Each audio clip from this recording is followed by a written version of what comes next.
Doon muna tayo sa probinsya. Magbabakasyon tayo doon para sa Semana Santa. Tandaan yung mga bilin ko ha. Bawal lang maingay at gumalagala kapag mahal na araw na. Malalakas ang mga kaaway ng Diyos sa mga panahong iyon dahil patay si Hesukristo. Dad naman, you're such a mapamahiin person talaga. Di naman masamang sumunod sa pamahiin, ate. Oh, Josh, tigil mo na ang mga kalokohan ha. Yes, Dad.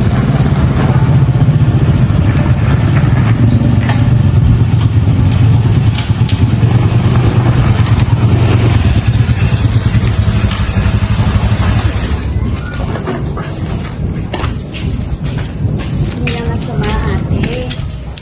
Just pa, tahimik naman rito. Bahay ito ng lolo at lola nyo nung nabubuhay pa sila.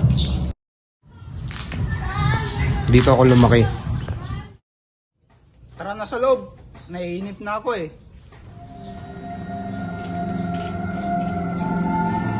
May caretaker tayo rito, si Jose, isang albularyo. Magandang hapon po, Kuya Jose. Creepy.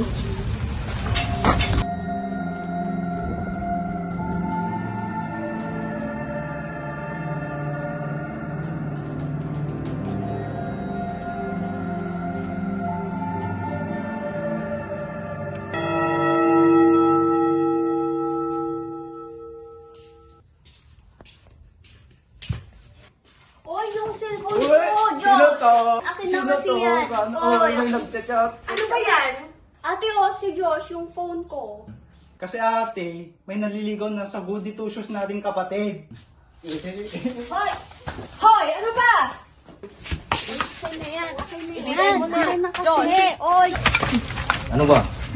Bawal magingay ngayon. Patay ang Diyos at walang pro-protekta sa atin. Di ba kayo natatakot na makabulabog kayo nang hindi nyo nakikita? Weirdo. Akin na. Umayos ka. Init ng panahon ngayon, ang init din ng ulo ko.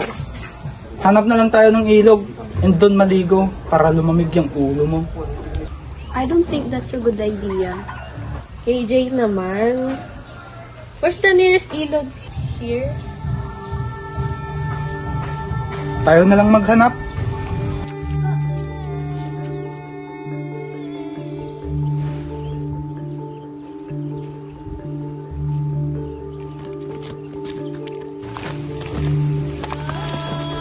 Malayo pa ba? Ayan na oh.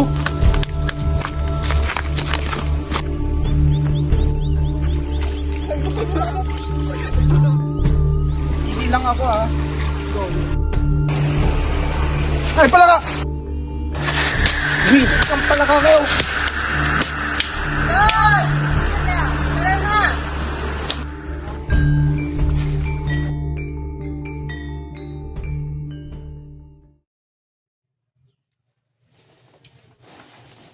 Josh!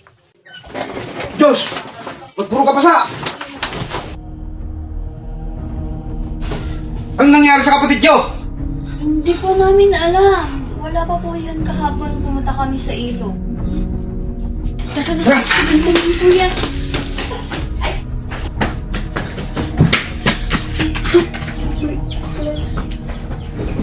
Sandali, tatawagin ko muna si Jose upang tignan ng kapatid nyo. Jose! Kaya nga no, Magkitaan dyan ako nun yung tinangyari kanya na. sige no.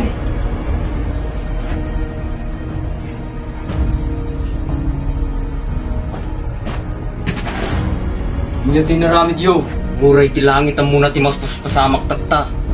Umar kayo kailang tasyak ti makampo. Nakasakit kayo, timay sa alapot nga kadwa tayo dito'y taga. Inunag kanya yung manapisa at tata. Padasok nga isalakan ni Suna sakbay ti alas 3 ti parbangon ti Sabado Gloria.